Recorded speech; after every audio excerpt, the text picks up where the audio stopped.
Deep in the Sahara, on rock walls in the middle of the driest place on Earth, there are paintings of people swimming. Actual swimming, arms stretched out, surrounded by water. They are not fantasy or decoration, they are a record. 6,000 years ago, the Sahara was green. There were lakes, rivers, grasslands, herds of animals, hippos sitting in the water, and thousands of people living where today there is nothing but sand in every direction. Then it died. And some scientists believe we may have helped kill it.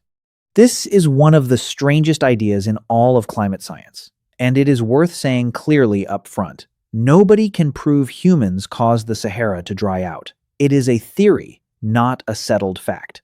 But it is a serious theory, taken seriously by real researchers. And once you understand how it might have worked, you will never look at a patch of empty land the same way again. Start with what the Green Sahara actually was.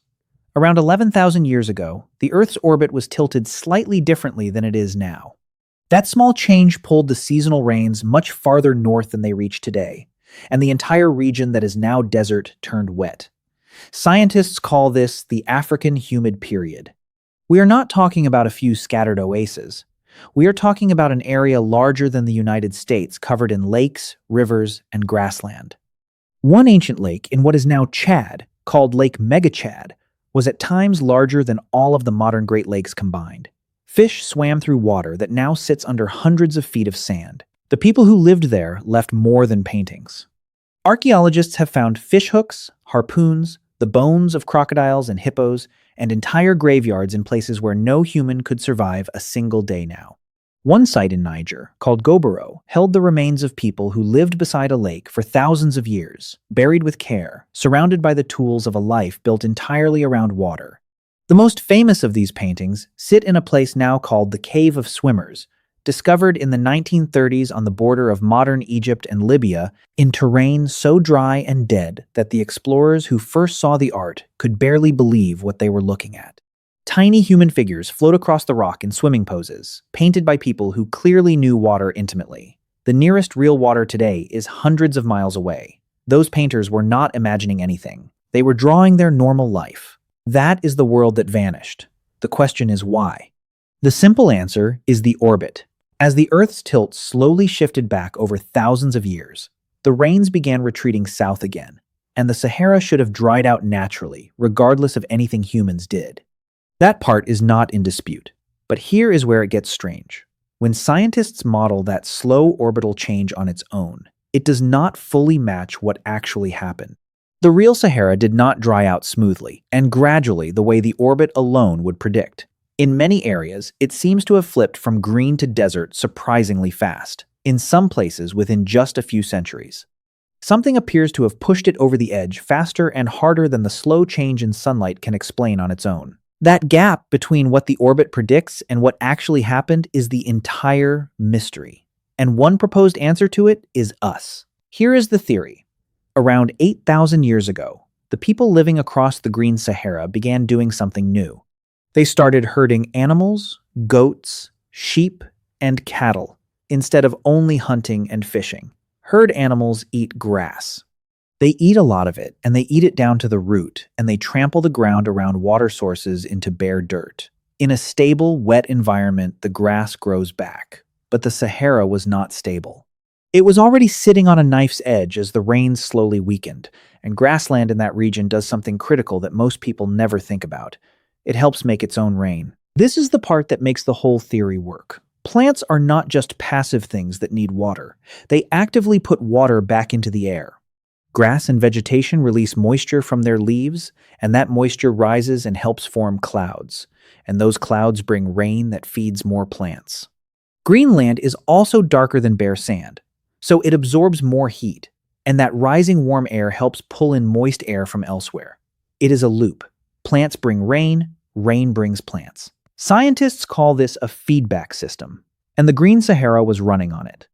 Now, imagine you start removing the grass faster than it can recover. Less grass means less moisture in the air. Less moisture means fewer clouds. Fewer clouds mean less rain. Less rain means even less grass. The loop that kept the region green starts running in reverse, and once it tips far enough, it does not stop. It feeds on itself. Brighter, barer ground reflects more sunlight back into space instead of absorbing it, which weakens the rising air that pulled in moisture, which kills more plants, which brightens more ground. The theory is that humans and their animals did not cause the drying on their own, but they may have given the system the final push at exactly the wrong moment, turning a slow, natural decline into a sudden collapse. The unsettling lesson buried in this idea is how little force it can take to tip a system that is already close to the edge. The herders were not trying to destroy anything. They were just feeding their animals, the way humans have always done. There is real evidence that lines up with this. When scientists look at the timing, the spread of herding across the region appears to roughly line up with the acceleration of the drying in several areas. Some studies that model the Green Sahara with vegetation included find that the system was genuinely unstable, the kind of system where a relatively small disturbance can trigger a large and fast change. In other words, the science says the Sahara was exactly the kind of place where a push at the right moment could cause a collapse far bigger than the push itself. But honesty matters here, because this is where the theory gets pushed back on.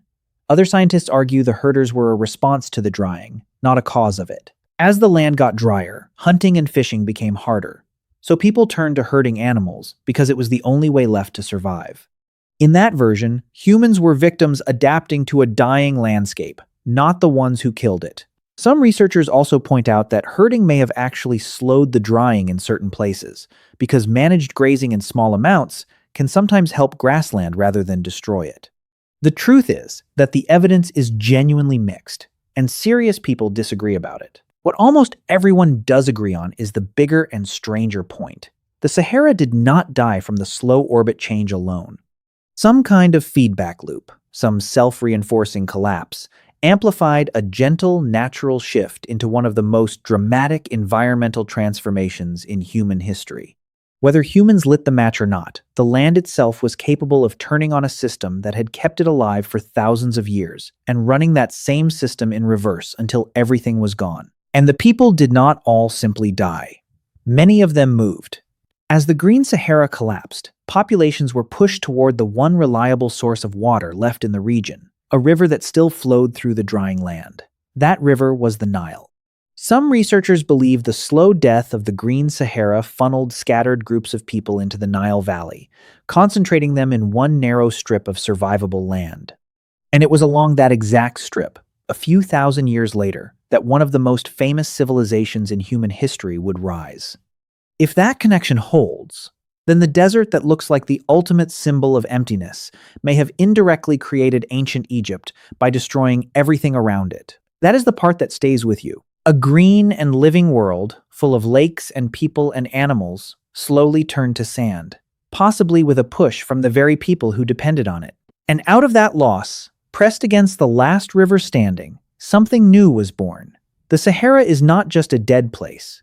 It is a record of how fast a living world can tip into something unrecognizable, and how the people caught inside that change are forced to build a new world somewhere else. We tend to think of deserts as places where nothing has ever happened. But the largest one on Earth may be the site of one of the biggest environmental collapses our species has ever lived through, and possibly one we helped cause without ever understanding what we were doing. If you want more strange truths about humans and the world they have quietly reshaped, subscribe to Strange Sapiens.